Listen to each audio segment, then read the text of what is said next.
All right, we're going to take a look at the Lon Humphrey Blacktail Nessmuk. I meant to make a video this a while back, but things have been busy with work and I just kind of honestly forgot to do so. But this knife has been one that a lot of people have been, looking forward to. Like a lot of guys that are into Lon's knives, really wish that he'd make another full-size Nessmuk, but it's one of his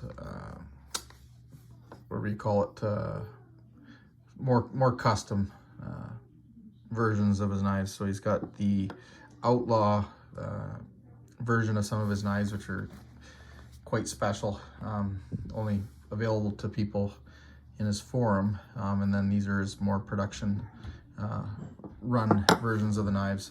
So this one here, overall length is 8 1/4 inches. Blade length is 3 3/4 of an inch. Blade steel is 52/100. Stock thickness is 170 thou. This particular one is desert ironwood with orange liners, which if anybody is watching this watches or has watched my other videos will know that that's kind of my go-to combo for scale and liners for Lon's knives. It's nice wide handle, good purchase, keeps the knife from rotating, which is what you want with something that's got a deep belly on it that drops below the center line of the handle, right? Because you're going to get a lot of rotational force with use depending on how you're using it. It also makes it work really well for skinning. A lot of people will go like this. I mean, I always put my finger over the end of a blade and I can go like that, or choke back and go like that, what else can I say? Yeah, handmade. They're I guess you'd call a semi, what's the word for it? They're handmade, but they're production forged. That's the proper term for it. So the blanks are cut out via water jet, I believe, and then the bevels are forged in, and then everything's heat treated in-house by Lon. So he's got total control over every step of the the knife making process, which obviously is really good when you want to make sure that you're getting a knife that performs the best that it possibly can. The steel, like Lon's 52/100 steel, is just unbelievable. It's probably by far my favorite carbon steel. I mean, I've got a lot of other knives and a lot of other high performance super steels, but his 52/100, I mean, I've beat the living snot out of it. My retribution I put up against my JX5, which is Bark River JX5 and CPM 3V, and the retribution in 52/100 for my own experience was that it outperformed the 3V. It took ever so slight edge blunting, but it still cut paper better. 2 seconds on a strop and it was, hair popping sharp. It never really even lost its edge. I've got a few knives of his that I use in the kitchen, in particular the Ranger, and that Ranger, I have never actually had to sharpen that knife. I've touched it up on a ceramic rod, I've touched it up on a strop a little bit. Mostly it's just a ceramic rod every once in a while, and I've used that thing a lot, and I've never had to sharpen it. So I don't even understand how it works so well. I mean, the normal loss in sharpness that you would experience with just what I would have experienced with any other knife that I own, I don't really experience with 52/100. It's got some pretty magical properties. So anyways, yeah, the performance of Lon's 52/100 is just mind-boggling. It really is. It's that good. I know my preference is for a steel that's got lower alloy content, finer grain, harder, higher edge stability. I value those qualities in a blade steel more so than you know, blade steel that's got high carbide volume and extreme wear resistance. I like the balance of properties that 52100 has. I don't have much experience with 52100 and other makers' knives, so I don't know how it compares, but I do know that you know, Lon takes great care in sourcing his steel. I believe he orders it in great big batches from Böhler Uderheim, or however you say it. So it's, you know, top notch quality 52100. It's not from some, you know, subpar steel mill. Like, it's the best that you can possibly get. And I'm sure he probably does a lot of testing on each batch of steel to make sure his heat treat is consistent. You know, he just you know, goes the distance as far as making sure that you're getting, you know, the best performance that you possibly can out of this steel. And then on top of that, you know, you're getting an heirloom quality knife that, you know, in my opinion, the looks of it is as good as it gets, right? Like, they're just gorgeous. You know, you can't look at that knife and say that it doesn't look good.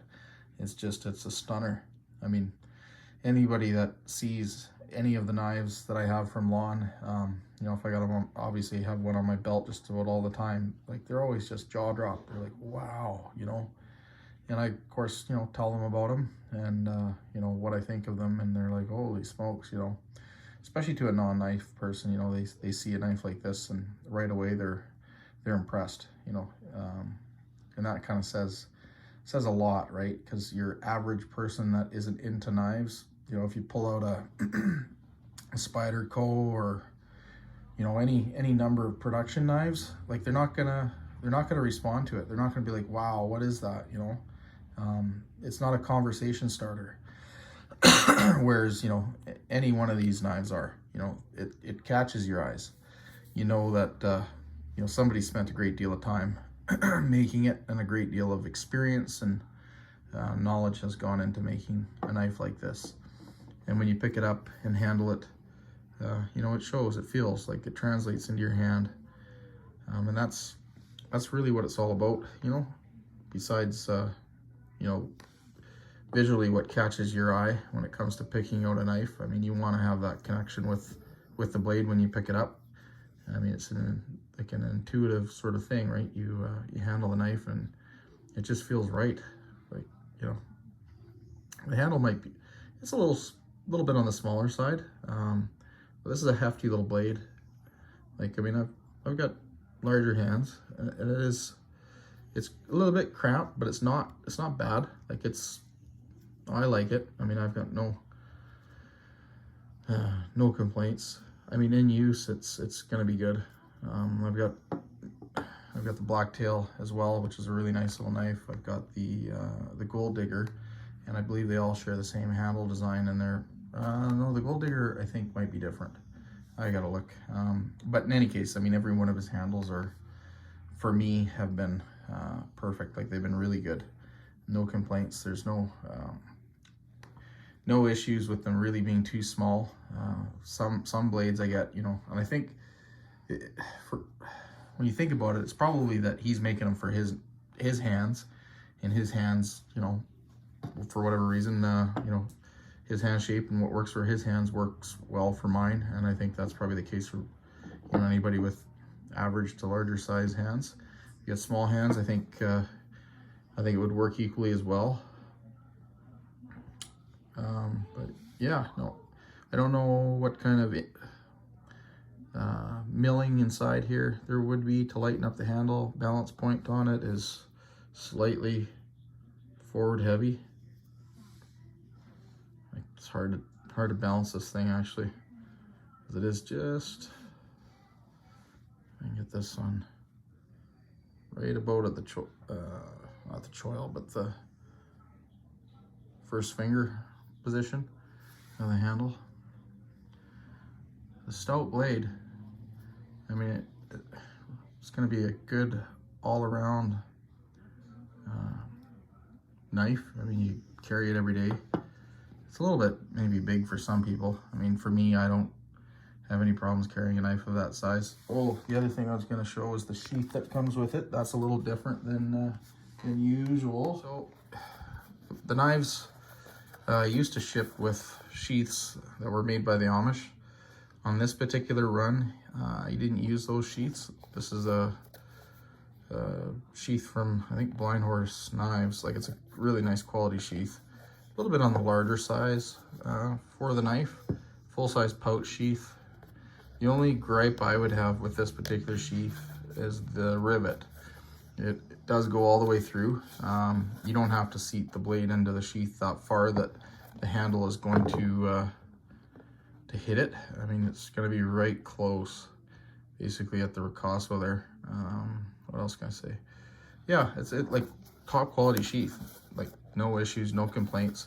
I haven't used it and carried it, so I can't really speak to how well it carries, but I can certainly tell you by handling it here, you know, it's a good quality piece of leather, and it doesn't fit too bad. It's a little bit on the loose side maybe for some people's liking, but being a full pouch sheath, I don't think that's too big of an issue. But yeah, we'll have to see. I'll see how it goes. I'm just gonna put it into the sheath here and I'll show you. All right, so I've put the knife in the sheath. Like, it fits in there pretty good. Like, it's not loose, but it's not as tight, you know, as I would probably like it to be, because this sheath will loosen up over time. There's no question about it. You know, so time will tell. Like I said, the only gripe so far is the rivet. I don't really like that. But yeah, I mean, it is a good quality sheath. You know, a lot of knives, you buy one from somebody custom, they don't come with a sheath, right? So the fact you're getting a sheath with a knife of this quality, it's you know, it's a bonus.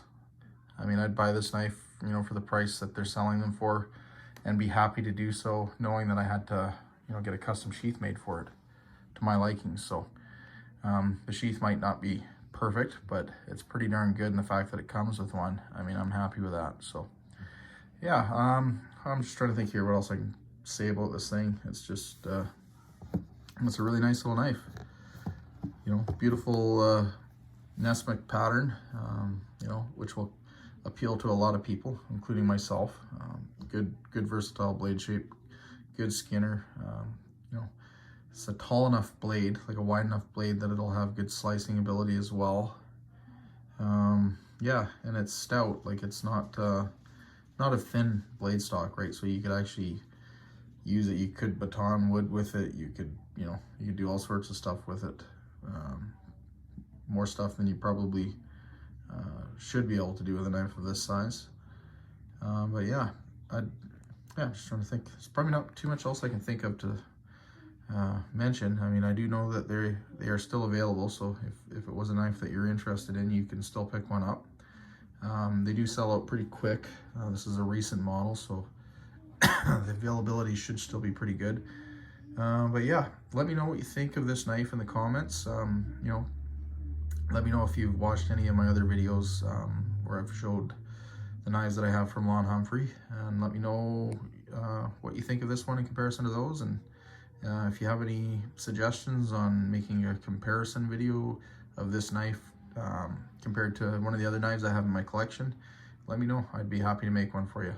And like always, appreciate the new subscribers and the thumbs up and any interactions I have in the comment sections. I look forward to reading comments and getting back to you guys. Thanks for watching. Bye.